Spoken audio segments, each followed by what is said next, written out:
Welcome to the Metamorphosis Monologues, a podcast for people in search of their highest self. What does that even mean, right? Well, I believe we are all miracles here, and that we were not put here to dwell in suffering, that we are born to live out our lives for who we are truly meant to be. We've been so externally focused and so conditioned that we've lost ourselves. But then something happens, boom, it seems as if everything falls apart. We fall apart, and from there we decide whether we're going to fix what doesn't feel right or bury what happened and keep moving on. I'm Shari Reinhardt. About 25 years ago, my husband, 2 children, and I moved to the desert mountains of Tucson, Arizona. And for the first time, I was away from everyone and everything that I knew. This gave me the free space in my mind and my calendar to be alone with myself. What I found was a very unhappy person. I could have ignored it and carried on, but I didn't. I devoted the coming 25 years of my life to wholehearted spiritual and self-developmental work. This podcast is for people who are sick and tired of feeling less than, people who want to do something about it. All my guests talk about hard things they faced and worked through to finally come into themselves with great confidence, self-love, and acceptance. The Metamorphosis Monologues and the guests on this show always present you with people feeling victorious in their lives because of the work they did on themselves to live with great intention, purpose, and meaning. Have a listen to a little dose of happy transformations that we hope will spark inspiration in you.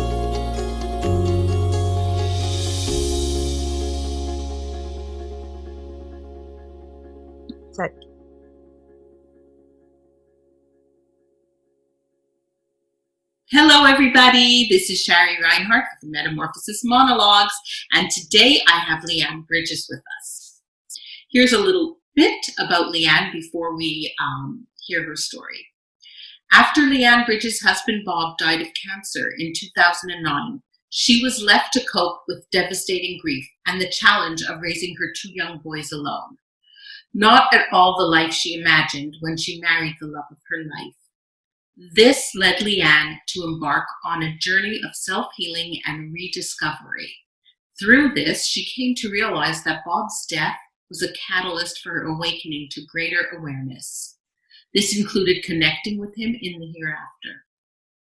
When she opened herself to powers beyond her usual earthly perceptions and understanding, Lianne derived the strength that helped her get through the worst of times. Bob's death and her ability to connect with him beyond this realm is what got her through.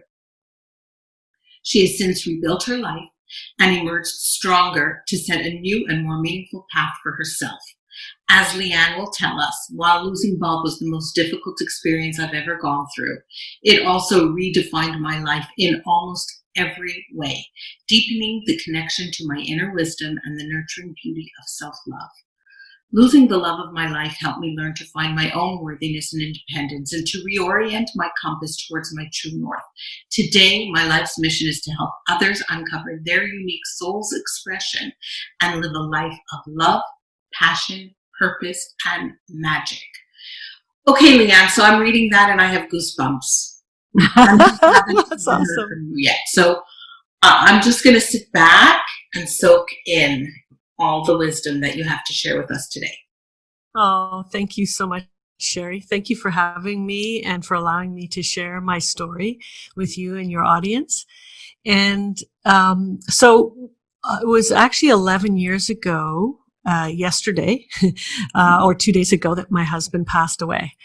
So we met when I was in my early 30s and he was in his mid 40s, an older man, and we fell head over heels in love. And I won't get into too much of the love story, but needless to say, it was actually very difficult for us to get together. We lived in different cities. We were in relationships, but we were drawn together like magnets, like people will say soulmates or twin flames, just connected. And we tried for years to stay apart and we couldn't.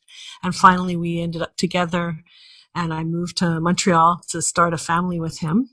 And he was in his 50s by then, would you believe? And he started a second family with me at 50. And his 50th birthday, he brought home my first son and our first son together. Yeah. So we had just once our life started to get together, it was really magical. It was one of those things. He used to say that life gets ordinary in relationships, but we had an extraordinary relationship. It never got like that. We had a second child, and then not long after, he had different illnesses, and then he got very, very sick. And at one point, he had a biopsy, and we were listening to the doctor over the phone give the diagnosis, which was terminal cancer, and it was unbelievable. I remember just afterwards hanging up the phone and feeling like I was hit by an earthquake or a bomb or something like that. And I just looked at him and said, what are we going to do? I feel so bad for us because we had such an amazing relationship. And he said, what are we going to do? What are we going to do for the boys, and how are we going to get through this? And we started right from that point working together to figure out how we would get through this. And we found a word that worked for us, was called rallying. We would rally. That would be, so now we got this terminal diagnosis. We have 2 boys that are 5 and 7 at that time. And Bob was only in his, 57, 58, around the same age that I am now. And we went downstairs, and my mom was in from Vancouver, and I hugged her. And I said, she had just become a widow a year ago to that day, the day he was diagnosed. My husband, I lost my father a year before on that same day. It was like March 7th. It was the weirdest kind of thing. Anyways, I hugged her and I said, I think I'm going to be a widow soon too, like you. And she just looked at me and said, no, you can't give up. You can't do it. And we both sat down just on the couch and went like, how do you prepare yourself for this? Nothing in life prepares you for that kind of news. And what do you do with a 5 and 7-year-old who are at school right now, in kindergarten and grade 2? They were so little. And we just sat on the couch like, okay, what are we going to do? We need to do something. Let's go to Walmart. So we started walking around Walmart, but it was trying to get normal. But I would see like birthday things and think, I'm not going to have a birthday with him. He's not going to see the kids growing up. He'd see sports stuff, And so that was kind of when we said, we need to rally. We need to find a way. What do we need to do? And we were really good at working together always, the two of us, whether it was we had a business together, we had a home together, we had a family together. And we said, let's rally. And so that was, okay, how do we get our family together? How do we get support for the kids? How do we get the next treatment? And so it turned our perspective from, this is the worst thing, and what do I do? And no, I've never been taught how to deal with this, to, we have each other, let's figure our plan, our way through this. And that would help us the first step. And then, after all of the surgeries and chemo and radiation and so forth, he came to a point where after several months, he was actually cancer free, and the doctors were blown away. They couldn't believe it. They thought, there still was a chance for him at least to live longer, if not maybe live for quite a long time. He broke all the kind of records. And, I felt that at that time, all I wanted to do is go back to my old life. Mm. And it's kind of like what a lot of people feel right now. We want to go back to the old way, and everyone talks new normal. So I had that feeling so much. I just wanted to crawl back into my old life. And it wasn't going to be. Sorry, it's like that moment where you can't believe it's just not a nightmare you're going to wake up from, I guess. Mm-hmm. Exactly. And we thought, we had a second chance, a possibility. We weren't counting on 100%, but we thought maybe. At the same time, when we got this positive diagnosis, the market was crashing. It was the financial crisis of 2008. So my business was crashing. I had my own business for 10 years and I was a consultant. So I was kicked out of companies. That's the first thing to go on their bottom line, right? Get rid of consultants. But I didn't care. I said, listen, we've got a second chance. I'll figure it out. He wasn't working anymore. We'll figure it out. But I just wanted to go back into my old life, and I think that was a mistake, because it was a wake-up call for us to change our lives in a way that was really profound, that we didn't know that was there. And again, I bring the analogy what's happening right now with COVID and lockdown and subsequent waves. We don't realize that there's something greater waiting for us. We can't even imagine it. And we just want to go back to, it's like the caterpillar that doesn't have any idea it's going to become a butterfly, and it goes into the chrysalis. It's like, no, bring me back to my caterpillar stage. But, in the chrysalis stage, it's becoming a soup, that caterpillar. And all the old things are coming away. We can't go back to that. And so I think that trying to hold on to that old way and try to rebuild that was our kind of mistake. And within a few months, the cancer returned. And the second time it returned, there was very little chance that it was going to be any way to eradicate it. So again, each time was like, okay, how do we rally with this? How do we figure that out? And the last one was when we went into the hospital, and they told us there's nothing more they could do. They've tried everything. Kind of we're on our own. And we just walked out dejected, saying, it's just you and me, baby. We're against the world trying to figure this out. And we said, well, rally, and the next thing was rallying a transition, how he would die, where he would, palliative care. But we had each other to do that. And the conversations about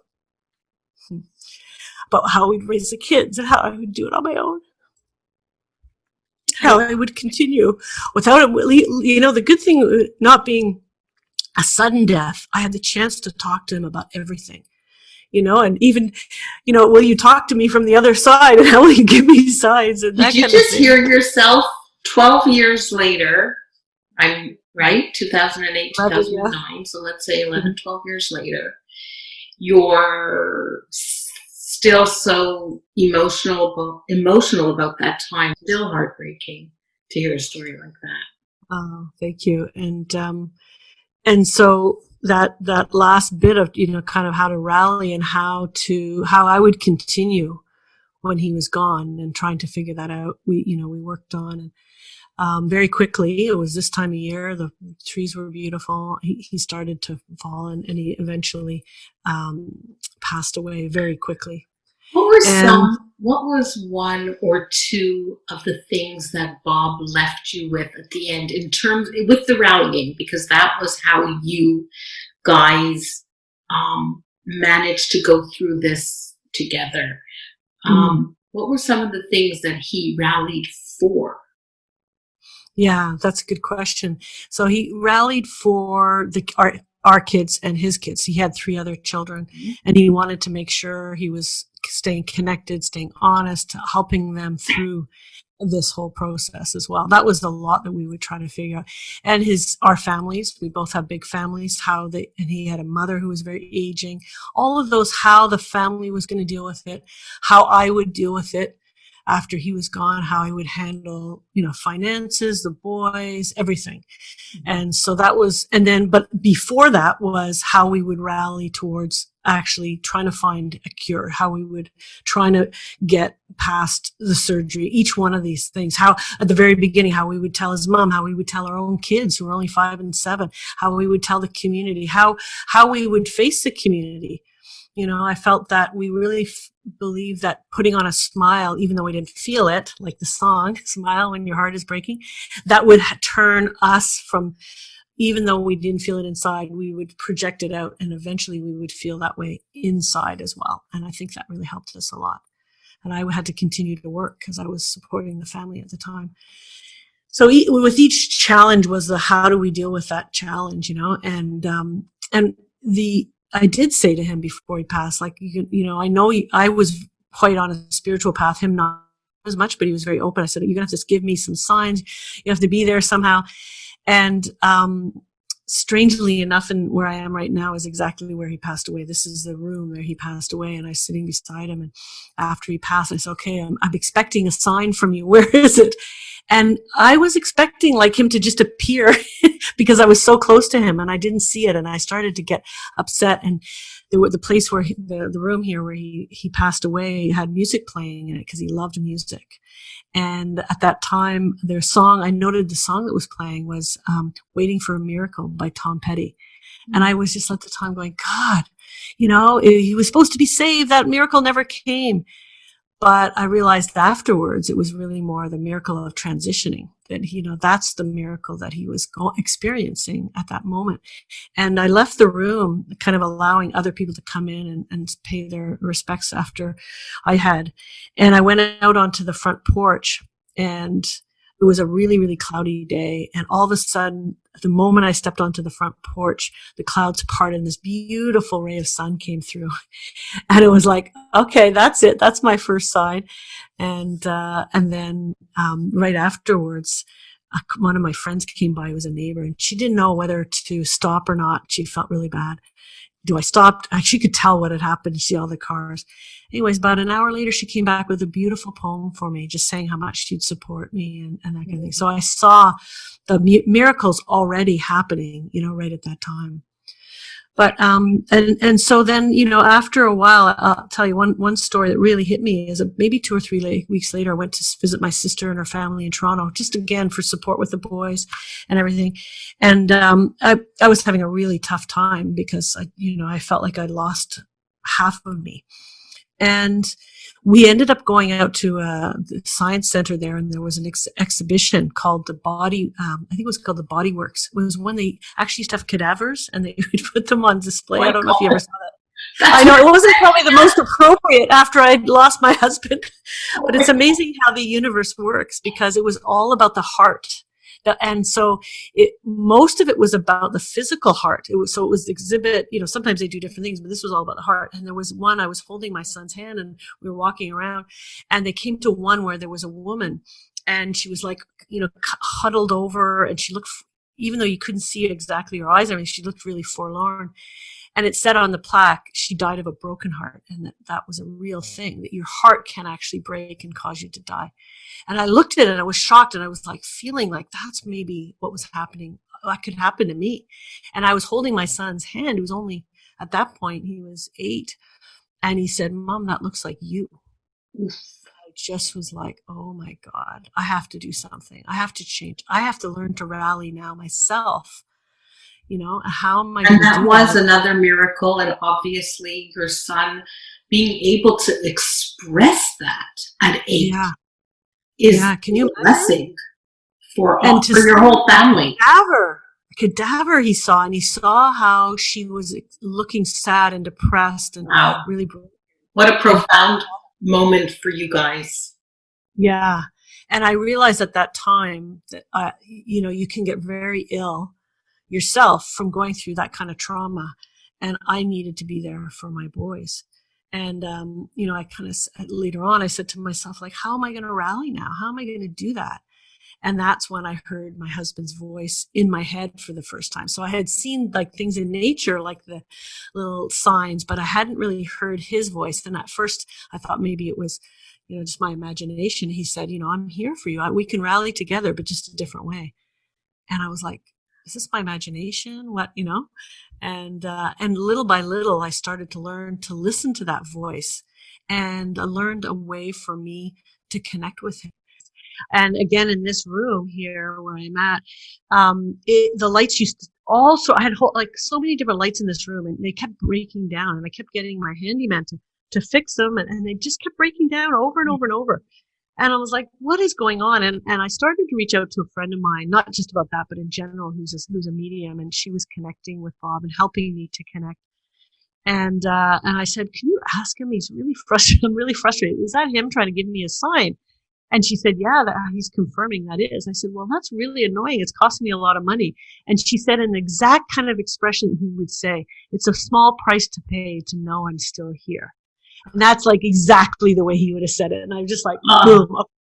So that I was doubting, and when I would see this, and she helped me a lot. And then, similar with the garage door, same thing, kept opening and closing. I'd get the guy in every single time. So I decided I needed to connect with him directly. And she had told me that one of the best ways that he's telling her to say to me was through automatic writing, where you start to write, you can ask questions, whatever comes through, don't edit, just write it down. And through that, I was able to connect, and in more of a meditative, quiet state, I was able to connect with him and start to write and ask him questions, and get a lot about the other side. But then that allowed me to connect to my other ancestors, my guides, my parents who passed away. My mom was still alive, but she later died. And it's just opened up like this whole like other multi-dimensional Exactly. With every decade, we're becoming a little less grounded in the earthly and a little more interested in the other stuff that makes up life. But yeah, certainly our generation. No, Yes. no, you're crazy. Like, no. Exactly. And the amount of stuff that kept happening, it was hard to ignore it. I would wake up in the middle of the night and hear my phone going with a podcast on it downstairs in the kitchen. And I'd come downstairs and, the next morning I would note the time and go back to it. And it was exactly a message that I needed, and the amount of music, my iPhone would start automatically out of the blue. And all of a sudden I'd hear a song that was perfect. This happened to me like 3 days ago, just around his, the anniversary of death. It always happens around his anniversary of his death, something like that, where I was watching something and all of a sudden a song came on my computer, and it came on from Spotify, which is not an app that's on my computer ever. Mm-hmm. And it was not even a song on my playlist, and it just came on. These things happen all the time in numbers, and I'd used divination cards and that type of thing, and cards will fall out. And I was doubting a lot, and it just said, like, listen, that what you're getting is true. It sounds to me like that was your tool for getting through. That is how you rallied, is by not only seeing and recognizing and trusting, but now looking for and opening yourself up to even more from Bob. So in essence, your husband is still very much alive in you, it feels like. And that's what carried you. That's what enabled you to get through the hardest, darkest time of your life. Yeah, exactly. I think there was a couple of things. It was very much that. And I've heard from one of my spiritual gurus, Abraham Hicks, talks about when you lose someone close to you, it's an opportunity for a great awakening within you. Because it's often the time that you really start to explore what is beyond this life. When you have someone so close to you that's left, you may start to imagine and wonder and explore that type of thing. And that's when you're more open to some of those signs and experience it. And then he gave me a lot of advice as I went along, but it also opened me up to my father who'd passed, and my guides, and to see past lives. And to see all sorts of different things that I wrote about, in my book is a lot more of the detail. But the other thing I think that really helped me was the idea, I guess it would be called part of my rallying, was to find a purpose in what I was going through. And Viktor Frankl, Man's Search for Meaning, who was in Holocaust in the concentration camp, he was a psychiatrist, and he studied just to keep his mind going because he was so horrific. He studied, people, how they were, which one of the ones that were most resilient. And he found the people who found purpose in their suffering were the ones who could survive their suffering. So I was looking for, what is this purpose? And so, as you said, part of it was definitely to be able to open up my skills, which again, all of us have, to connect with the divine, to connect with the other side. I opened that up, and that in turn it's like you're in a dark warehouse with a flashlight. And that's what we see normally. And all of a sudden, all the lights go on and you're like, whoa, there's a lot more here. So they're like, we call it awakening or whatever. So that was a huge gift of this, but also that I wanted to find out what was my greater purpose, that I could help others in some way, either help people through their own grieving process, or eventually what I found was to find ways to help people really come alive in their life, in particular around their work and their creative expression, whatever that might be. So people are stuck in jobs, stuck in work that are really heavy, and they want to do something else. And I thought that I realized in trying to discover for myself what was next for me after losing him, that I could help others do the same and help them connect with their deeper calling, I guess you'd say. So many of the women that I met in the networking group, the MIB, and the people who are sharing their stories on this platform, like, that seems to be what every human has to do. It's almost like we don't get, I don't know why it is that way. We don't get to our higher purpose until we've had something to bring us down and force us to sit and look at and ask the question, what am I here for? Like, why are we not asking that question a lot earlier in life and before all that horrible pain and suffering that we go through?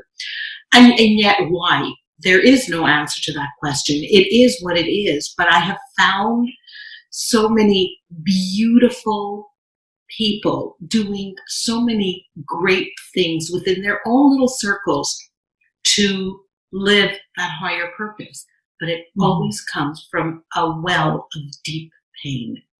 I don't know why that seems to be our modus operandi, but it is. Yeah. Yeah, I think that it takes a lot to change. And if we, we're always kind of on that evolutionary path where we're expanding who we are, our consciousness, what we can do, our greater expression. It's like that lotus, it keeps going. But each time there's a change that's required, letting go of things, and that change, there's fear of change. And so we hold on. And that's exactly what's happening right now on a collective basis. There's a big opportunity for us to change and grow, improve our schools, improve our businesses, improve our government systems, everything, and our individuals. But we're holding ourselves back because the fear of the unknown. Will I have enough money? Will I be able to protect my kids? All the fear stops us until we hit rock bottom with something. You know what bothers me most about what you just said? And it's really a thorn in my side, is that is so true. But that is particularly true of the people running organizations, top level systems, CEOs, politics with capital letters.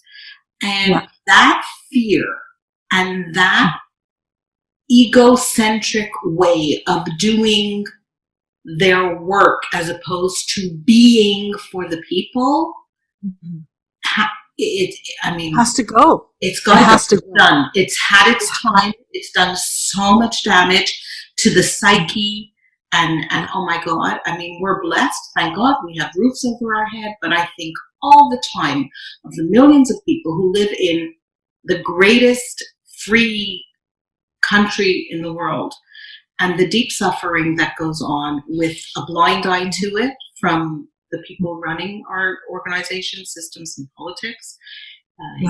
Gotta go. Yeah. And I think that's kind of a collective call. I feel like what I went through is a microcosm of what's happening now, and I think in a way helped me to wake up early to help others do the same at this time. And the collective call. So what does that mean? That there's a cry, even if we're not conscious of it, for something better in our life. So we want schools that are better, allow our kids to grow up in a kinder, better way. Our governments, all the things that you just said, even though we didn't say it, we want it. We knew inside we wanted, and from an energetic perspective, we're calling that.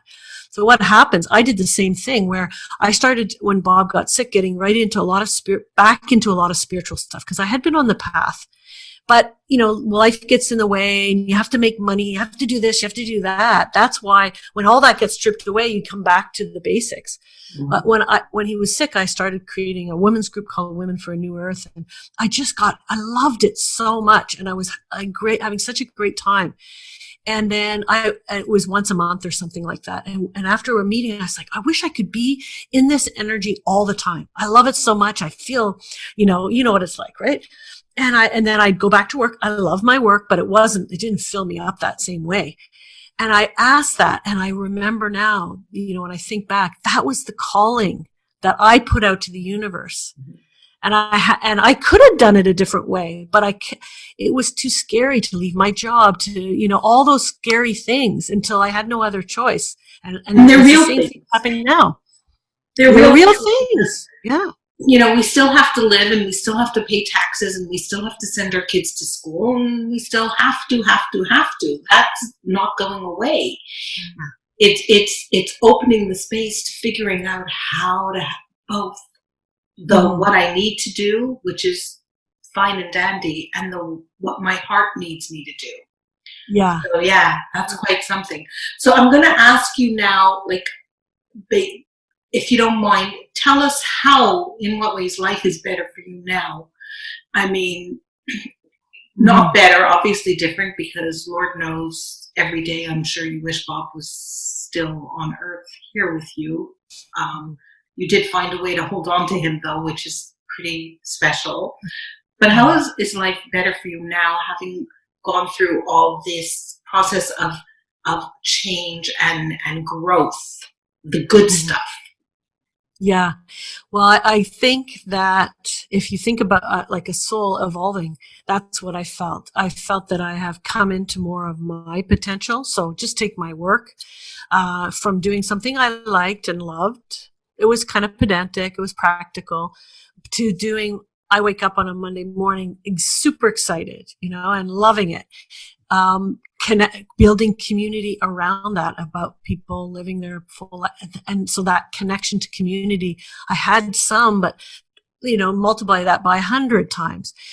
Being more awake and aware of who I am, connecting to spirit, connecting to guides, to understanding that we're co-creating life every day. That means life doesn't happen to us, that we have the ability to create our life. What our life looks like right now, we created yesterday, a month ago, 10 months ago, through our thoughts, through our hopes, through our intentions, through our clearing of our lower energies, all those kind of things. And it's like we're learning, like kids, like to walk, we're learning that right now. And that is so that's the magic. We are magical beings. And so when you think about just that one thing, if for me, I woke up to the fact that I was magic. And I'm trying to tell everyone else that you're all magic too. And if we knew that, how exciting our life would be. Oh my God. I wish that the listeners could see your face right now. Because you started talking about this, and literally you are a light. Like literally your whole face lit up. So for all our listeners who don't get that dimension to this conversation, just see Lianne in this bright, beautiful, shiny, angelic white light of magic. Oh, thank you. Yeah. Thank you so much. Yeah. And, get to do work, some of the most amazing work, traveling around the world and doing retreats and things that I never would. And I just want to add too, because one of the things I see with a lot of my clients is what I had, which is the fear, the doubt of my own ability, all these things. It stopped me until I didn't have as much to lose, but, I also did it. And despite the fact that I was a solo parent. I didn't have, kids half the time, wherever. I was 100% on, 2 little boys. And I didn't go back to my old life and didn't go back to the old corporate work. I decided to forge ahead and live my passion. And so a lot of times I hear people saying, no, I have to, my kids are in school. I got to do this. Well, right now my son's going off to university. I don't have a lot of money in order to put him through all sorts of fancy schools, but he's found a way to do it for himself. And what a great gift that is. I gave him the foundation, the wherewithal, and I was there for him, and I'm showing him something of a new way of following your passion, and he's finding his own way to find the money to go to school. So there's ways that we can look at things differently. It doesn't have to be exactly, I need all this money, all this stuff, and then I can do what I want. It doesn't have to be that way. This sounds so cliched, but it is so true. It takes an open mind and a brave heart. And yes. There is no way with those 2 pieces of ammunition in you that you won't have what you want. An open mind and a brave heart. Yes. I'm listening to you talk, and that's one of the gifts you gave your children.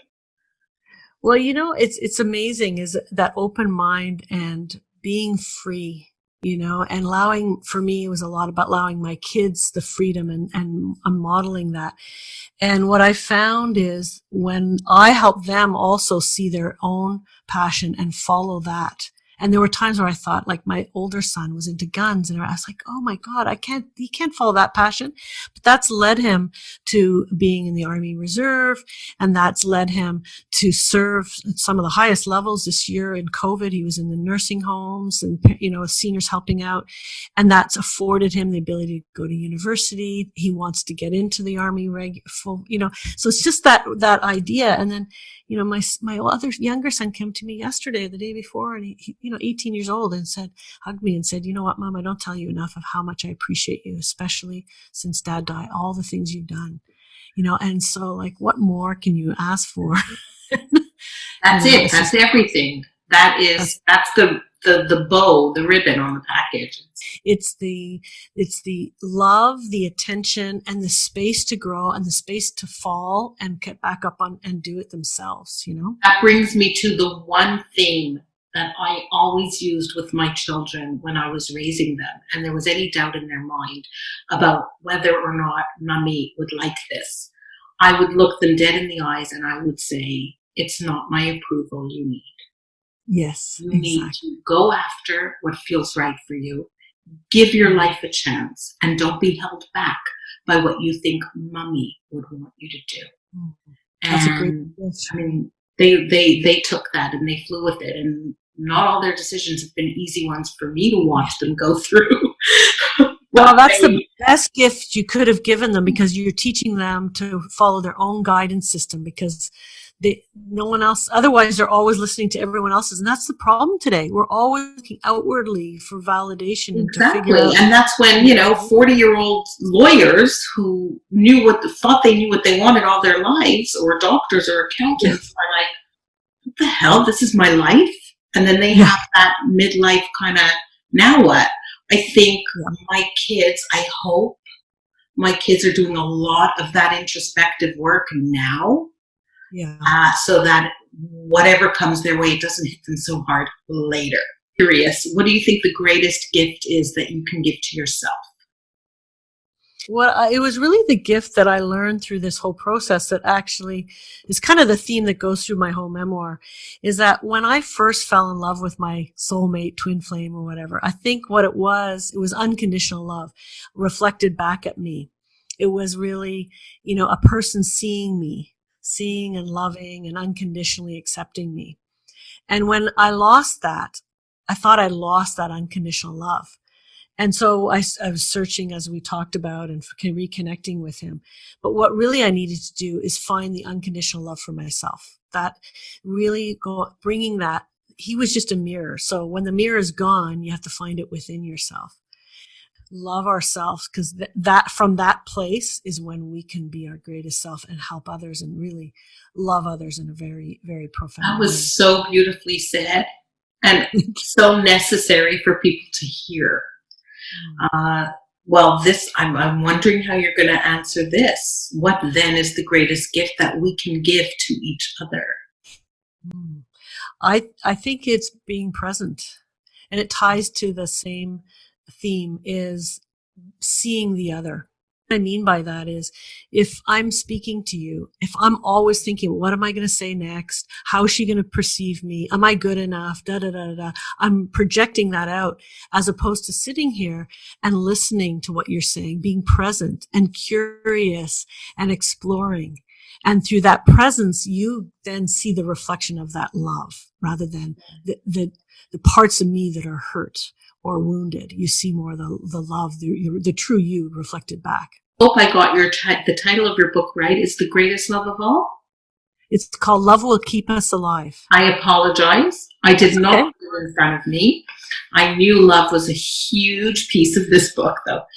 So can you tell people the title and where they can find it? And everything else will be in the show notes, guys. Sure, that's great. And Love Will Keep Us Alive were actually the title of our song by the Eagles. Mm-hmm. It was engraved in our ring. It was the first song we danced to, and it was the last words he said to me before he passed away.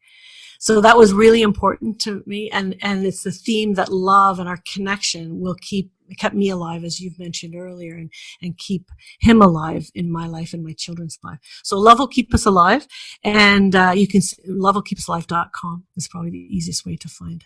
Perfect. So I thank you for blessing us with your story, your heartache, and also the swelling of your heart in your new life. Thank you, Lianne.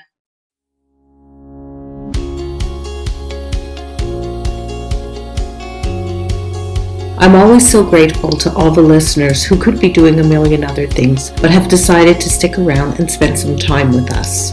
If you want to dig a little deeper into yourself but don't know where to start, there's an ebook with your name on it. Go to Metamorphosismonologues.com and pick up your ebook. Of course, it's free to grab. If you would like to engage in more conversations with other like-minded people, join us on our Facebook page. Simply search the Metamorphosis Monologues with Shari Reinhardt and connect with us there.